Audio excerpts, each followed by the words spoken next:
So let me ask you a question.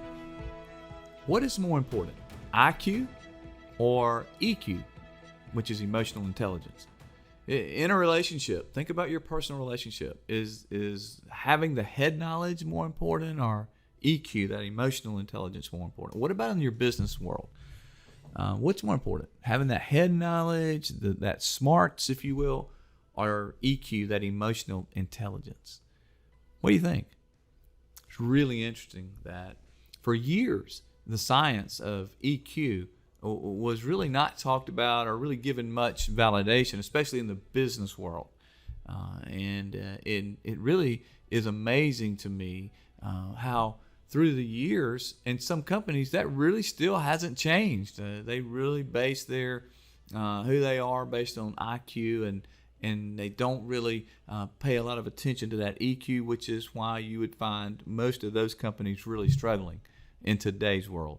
Because the truth is, in today's world, an organization, a team, a relationship just can't be successful without understanding and implementing strong EQ. In fact, several years ago, a study was done, I believe it was around 2015, in the Harvard School of Development by a professor, Laura Wilcox. And Laura says that 90% of an employee's ability to climb the corporate ladder, 90% of that upward mobility is related to EQ instead of IQ. Isn't that important? 90% of the ability to climb the corporate ladder is EQ. Yeah, I think that's so important. And as I have talked to leaders across the world, and I've asked them, what is your greatest challenge? Executives, what is your greatest challenge in your organization? Mid-level leaders, as you lead teams, supervisors. As I have talked, interestingly, to people in relationships and personal relationships, what is your biggest struggle? I get the same answer. Overwhelmingly, the number one answer is communication. We struggle to communicate. And isn't that true? Don't we all struggle to communicate? We struggle to communicate with people who are different than us. We struggle in our relationships. We struggle with our teams professionally to communicate well. We struggle to send the right messaging in our organizations, internally and externally. Communication is a big deal. Well, communication is all about emotional intelligence. Emotional intelligence is all about the ability to give and receive effective communication to ourselves and to others. It's interesting, we're finding that companies are realizing this, and in today's world, they are recruiting more and more. Now, we understand that there has to be some competencies, but they're going beyond the competency requirement, the IQ requirement, and they're recruiting people who have high EQ because they know those people can lead them in today's world, in today's business environment. In fact, I talked with a business executive. He leads, at the time I was talking with him, he was the president of this company that had phenomenal growth. I mean, off the chart growth. And I asked him, I said, as you lead this company, and it was an aerospace engineering company, so it's full of engineers. And I said, what is more important, IQ or EQ? He goes, Larry, we can find people with IQ. We know where to get them now in the global world. We can recruit people literally across the world that has IQ. He said, what we really want to look for, what we need to be looking for, are people who have the ability to understand EQ and to grow in their EQ. Even if they don't have it initially, as we recruit these young workers into our team, if they have the ability, the capacity to grow their EQ, he said, that's what we've got to have. He said, we've got to have people who can navigate relationships, who can navigate customers, who can navigate internally teams. It is so important.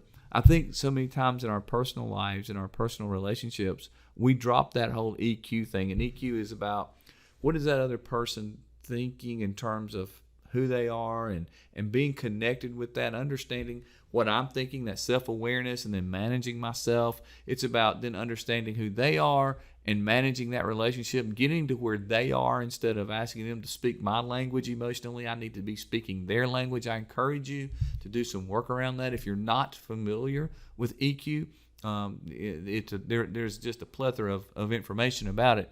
Become a student of EQ. It's critically important. It is true that EQ, is above the line. I mean, it's about understanding people, but don't mistake that above the line for not being important to the success bottom line of a business, because it's incredibly important. In fact, a Business Journal article was written several years ago and they interviewed like 10,000 people, and they said the article was entitled "What Followers Want from Leaders," and they said, think about the most influential leaders in your life, and what was it about them that caused them to be that positive influence in your life? What characteristics? And here's what they said. None of them said IQ. None of them said, well, she was just really intelligent and she worked really hard, or he knew how to get things done. He was a driver. None of them said that. What they said was this. They said trust, compassion, stability, and hope. Now, I want you to think about that for just a minute. I want you to think about trust, compassion, stability, and hope, because if you're a below-the-line leader, right now you're thinking, wow, no. Leaders that get things done, that's who are influencers. Leaders that can drive execution. Leaders that are really, really intelligent. But wait a minute. If you're a leader and you want to get things done, you have to have a team around you. You have to build trust. They have to trust that you're going to care for them, that you're going to have the ability to help them to get the things done. There has to be that mutual trust before you can move the ball at all. If they don't think that you have compassion for who they are personally, they're going to be less likely to produce for you professionally. If they don't think that there's a human component to who you are, then if they think, well, all you see me as is a widget, they're going to be much less effective, and they're going to work much less hard for you. If they don't know who they're going to come in and work for, and I mean that from an emotional standpoint, there's not stability in how you lead. They don't know which person they're going to get, Jekyll or Hyde. They work in an environment of chaos, that environment of insecurity, that environment of toxicity. Certainly the bottom line is going to be affected, because they're not going to be able to do what you need them to do. And if they don't feel like there's hope in terms of accomplishing what you want them to do, in terms of even upward progression for them, if they don't have that hope that says we can do what we're expected to do, not only that, we can advance and learn and grow, if they don't have that, then they're going to become apathetic, and your productivity is going to decrease. The good news is, if you happen to be, if you're above the line leader right now, you're going, yes, I get it. That's right. I'm sure you do. But if you're a below the line leader, you might be going, it just seems hard. Let me tell you about a below the line leader. He was an incredible leader, led thousands of people, but he was squarely below the line. He loved execution. He loved to get things done. In my personality vernacular that we talked about earlier, he was a lion camel. So he just lived below the line. And we started walking together, and I watched him. It was incredible, because while he was below the line, he had the ability to create loyalty around him and trust around him. I watched this professional have tears in his eyes for his team, for his workers. I watched him be the same person day after day. I watched him instill hope, and it was really strange for me, because I'm like, you're below the line leader. But he told me, he said, Larry, it has to always be about people. And just because I'm more comfortable down here doesn't mean that I stay down here. So he chose with intentionality to lead above the line. So if you're below the line leader, if you're thinking that, boy, I'm not comfortable with this, good for you, because leadership is not comfortable. Good for you, because now you can get out of that comfort zone and realize what is going to influence and affect your legacy. Leading beyond just widgets is your ability to get above the line. And do we even need to talk about personal relationships here? I mean, if you don't have trust for one another and compassion, if you don't have that stability of, hey, I'm going to be here for you, I've got your back, I'm with you. If you don't have that hope together, the hope of the future, well, you don't have a relationship, really. It's certainly not a healthy relationship. So this EQ thing, above the line, it's really important. I want you to spend some time thinking about that EQ piece in your leadership, both personally and professionally. Maya Angelou said something like this one time. She said, people will forget what you said. She said, people will forget, how you even acted maybe.